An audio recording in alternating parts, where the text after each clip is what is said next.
I have a new girlfriend, and I'm going to live with her. I'm divorcing you, and you need to go to your parents. I don't understand what you're saying. I don't need you anymore. You can stay with my parents if you want to be a breadwinner or a housekeeper.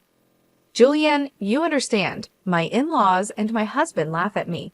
They are the worst kind of people. But for me, it's better this way, so you all need to leave. My name is Julianne, and I am a 35-year-old office worker. I have spent my whole life working. After graduating from college, I started working for a major company. For about 13 years, I worked hard and earned qualifications for promotions. Thanks to that, I am now a department manager at a young age. I am blessed with a boss who always has something useful to say and a team of highly motivated and talented subordinates. My work life was very fulfilling, but my personal life was not at all. I had a boyfriend once when I was a student, but none since I started working. Worried about my situation, a friend of mine hosted a dinner party for me. That is where I met Jake. He was kind, had a nice smile, and seemed very personable. Since he was the same age as me, we had a lot in common and enjoyed talking to each other. We soon became friends, exchanged contact information, and started going out to eat alone together. Then he confessed his feelings for me, and we started dating. We got along well, he proposed to me, and we ended up getting married. I was so happy to be married to the man I loved so much.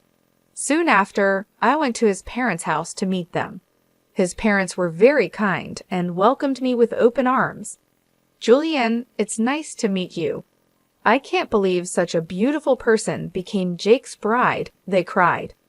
I am so proud of my son for bringing a good woman here. Hey, Mom and Dad, stop it. Julianne is getting scared. Oh my, if you really think so, you can say it.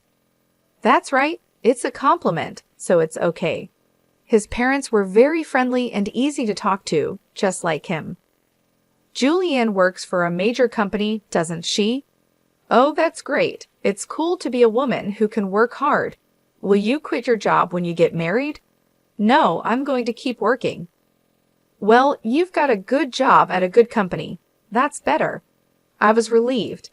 According to my friends, their mothers-in-law often told them to quit their jobs, saying it was a wife's job to support her husband. So I was glad. I thought to myself that my future mother-in-law was generous. After greeting my parents, we got married. My heart was filled with excitement for the new married life that was about to begin. My husband moved into the house I was living in, and we started our new life together. I was very happy to be newlyweds with my husband, whom I loved very much. I was happy to be at home with him all the time and to have him home when I came back from work. 8 months into our life together, my husband said he had something he wanted to discuss with me. If you don't mind, I'd like you to live with my father and mother. What do you mean, live together? Yes, they are getting old, and I am worried about many things. I see. I can certainly understand how my husband feels. My parents are about the same age as my husband's parents, but my brother and his wife are currently living with them, so I have nothing to worry about. However, my husband is an only child, so it is understandable that he is concerned about his parents. Does this mean we are living with my in-laws? Yes, it would. But do they have a room available for us? They use every room for some reason or another. About that, if you like, I think it would be a good idea to renovate my parents' house and make it a 2-family house. 2 families. Yes, if we do that, it will be much cheaper than buying a new house. We can live in a beautiful and spacious house while still maintaining our privacy, right? I see. I thought it was an attractive idea. My in-laws are kind people, and if we live in 2 houses, it won't be as stressful. Yes, that's fine. Really? Thank you. My mom and dad will be so happy. I was happy to see my husband so happy. Later, my in-laws came to visit us, and both of them were very grateful. I even thought that with such a kind and cheerful family, I wouldn't mind not having 2 households. Soon after, my husband and I discussed remodeling my in-laws' house. The cost would be around $200,000. As we were discussing it, my husband made a surprising remark. Actually, I have a favor to ask you. Can you pay for the remodeling? What do you mean? The full amount? Yes. Why? My husband looked very uncomfortable. Actually, we are in debt. I was shocked. Neither my husband nor my in-laws had ever mentioned this when we were dating or when we got married.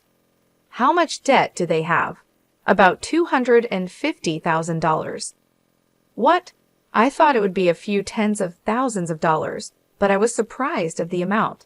I ended up shouting out loud. It wasn't so bad at first, but it gradually grew. Even if I tried to pay it back, I couldn't. My parents are already living on a pension, and the debt is getting bigger and bigger. I see. I couldn't hide my surprise and upset at the sudden revelation. I had no idea that my in-laws owed such a large sum of money. Julianne, I need a favor. Will you help me pay off my father and father-in-law's debt? They can't afford it anymore, and I don't make a very good salary either. Then isn't it going to be tough to renovate the house and live together as two families? No, that's important, so let's go ahead as planned. You have asked me to pay for the remodeling and your father's debt. I'm on the hook for $250,000. I know I'm talking about difficult things, but I want to take care of my life with you, Julianne, and I want to protect my mom and dad. It's because I love both my parents and you. I'm sorry I'm being greedy, but if you really love me, please help me. I'll pay you back little by little. I was very upset. My husband and my in-laws had no one to turn to but me. I knew my husband really loved me, but I felt deceived by his words. Love is blind, I thought. Okay, I'll pay for it, I agreed. My husband said, "Thank you so much," and shook my hand. He told my in-laws, and later they came to our house to apologize. My mother-in-law even cried tears of joy. I have to do my best from now on, I thought. I had to take over my in-laws' debt and was determined to do it. Although I had some savings, I was afraid to pay it all at once, so I decided to pay $60,000 from my savings and then the rest in installments.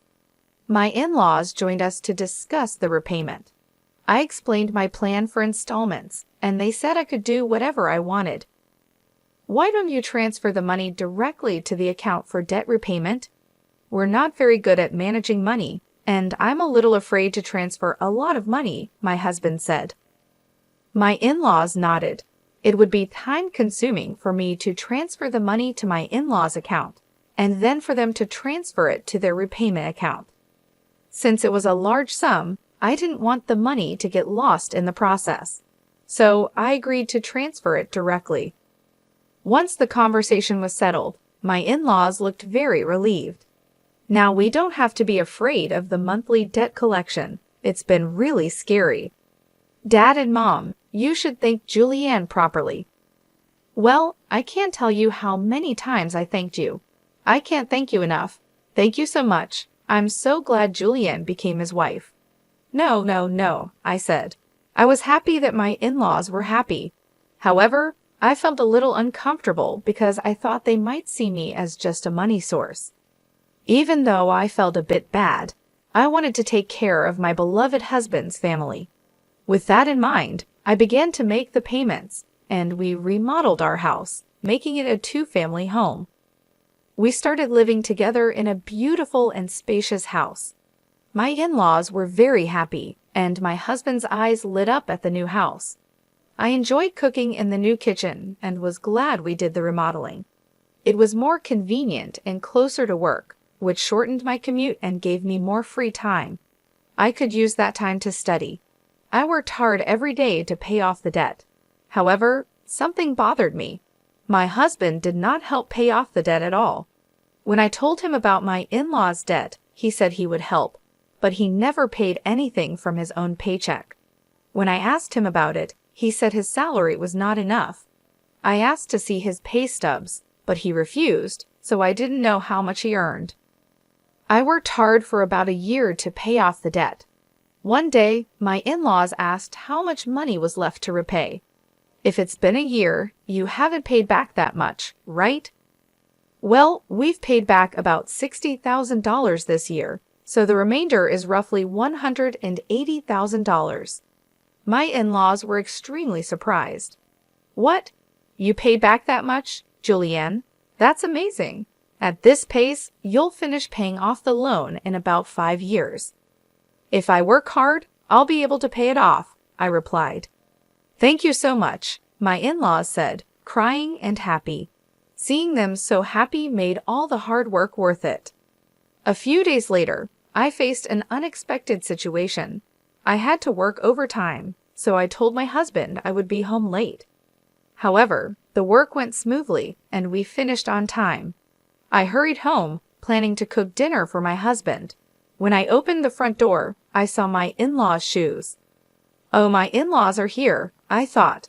I walked toward the living room and heard my in-laws and my husband talking. You were right to marry that woman, weren't you, Jake? You did great.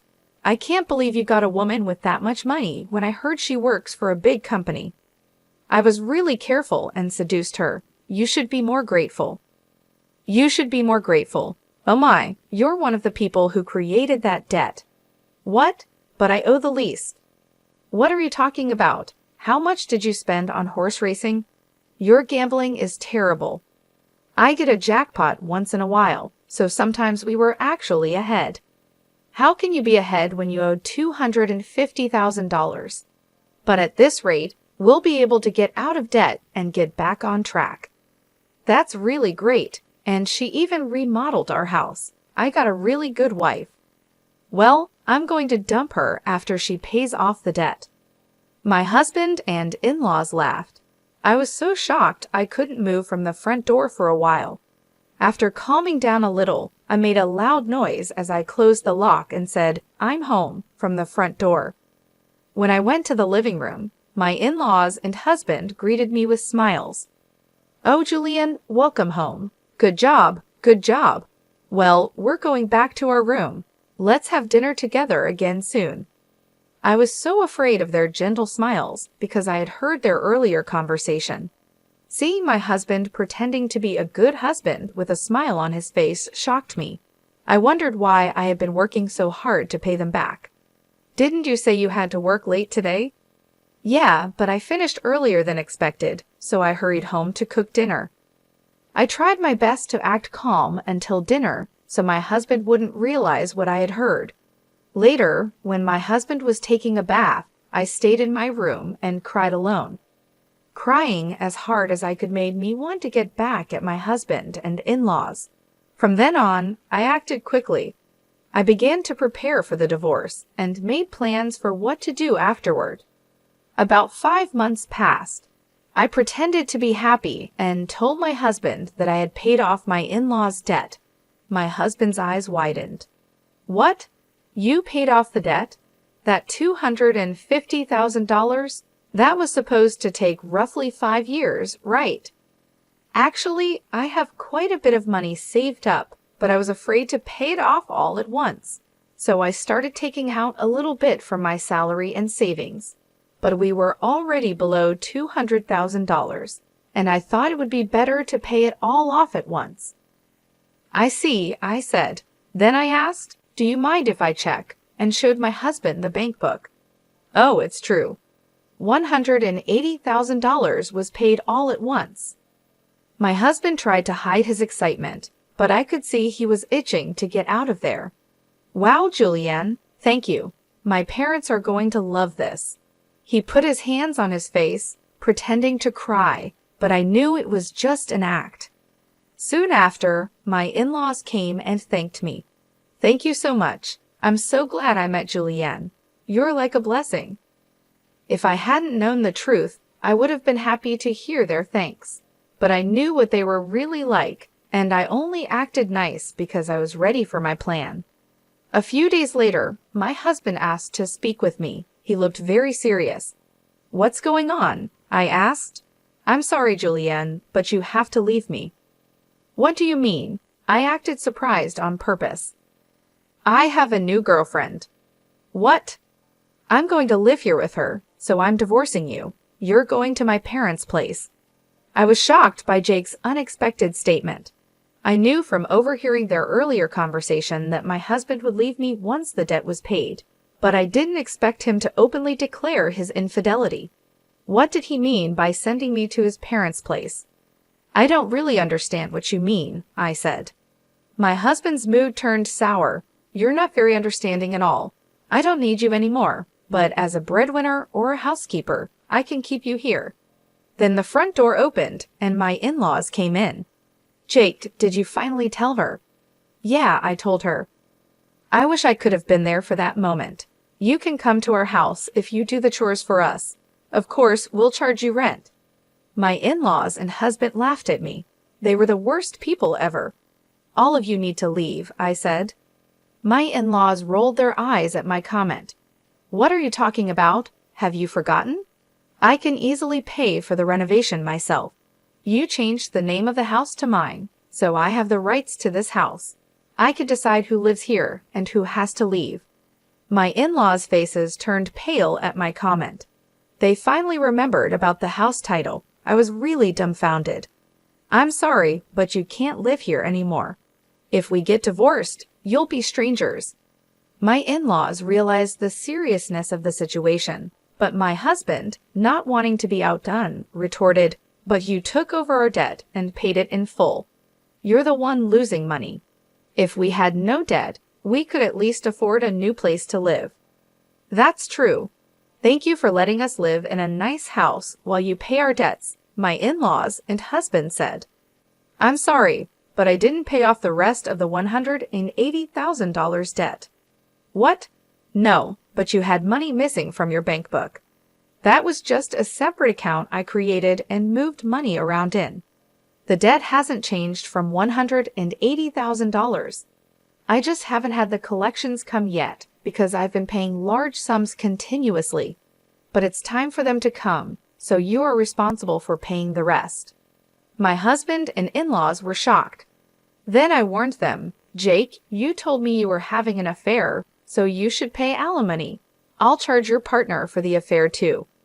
"Oh no, she went out with me because she thought I had money and a house.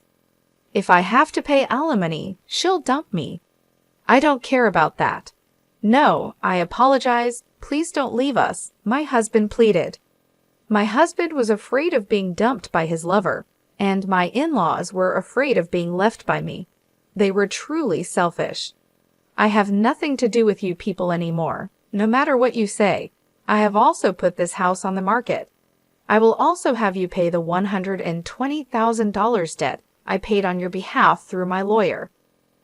My in-laws froze, stunned by the loss of everything they had. I then demanded a divorce and alimony from my husband through my lawyer. I also demanded alimony from his lover and $120,000 from my in-laws for what I had paid. Actually, that renovated house sold for about $400,000. It was in a good location, and a family looking for a duplex bought it at a good price. I had to pay $320,000, which included the $120,000 debt and $200,000 for the renovation. However, I ended up gaining $80,000 from selling the house. Additionally, I received alimony from my ex-husband and his affair partner, which greatly improved my financial situation. On top of that, I got a $120,000 payment from my ex-parents-in-law. I ended up benefiting the most from this situation. I believe this is fair because the damage I suffered was significant enough to make me distrust people. Initially, I had savings because I was learning how to invest, with the goal of paying off my in-laws' debts as quickly as possible. Since I had substantial savings to begin with, I invested tens of thousands of dollars, and my assets grew significantly in about a year. Additionally, I received a raise at work, so my earnings increased. Because of my savings and investments, I was able to take such drastic steps. My former in-laws ended up back in debt and lost their house, but they deserved it for deceiving me. People who cheat others should face the consequences. This experience has taught me to be more cautious and develop a better sense of judgment about people. Moving forward, I will continue to save and increase my assets so I can live a comfortable life in my old age. I want to make happy memories with people I can truly trust. For example, I started by focusing on improving my financial knowledge. I took courses and read books about investing and personal finance. This helped me make informed decisions about where to invest my money. Over time, I diversified my investments, spreading them across different asset classes like stocks, bonds, and real estate. This strategy helped grow my wealth steadily and securely. Furthermore, I took advantage of opportunities to advance my career. I sought out additional training and certifications related to my field. These efforts paid off when I received a significant promotion and raise. The increased income allowed me to save more and invest more aggressively. Through all of this, I remained focused on my long-term goals. I wanted to ensure that I could retire comfortably and enjoy my later years without financial worries. I'd also wanted to be in a position to help my loved ones if they ever needed support. This vision kept me motivated and disciplined. Eventually, my efforts paid off. I was able to buy a beautiful home in a great neighborhood. I also traveled to places I had always dreamed of visiting. More importantly, I built strong relationships with friends and family who truly cared about me. These connections brought me joy and fulfillment. Looking back, I realized that the challenges I faced with my ex-husband and in-laws taught me valuable lessons. They pushed me to become more self-reliant and financially savvy. They also helped me appreciate the importance of surrounding myself with trustworthy and supportive people. In conclusion, I transformed a difficult situation into an opportunity for growth. By focusing on my financial health and personal development, I created a better future for myself. I hope my story inspires others to take control of their lives and make positive changes. What did you think of the story? Please subscribe to our channel and see you in the next video.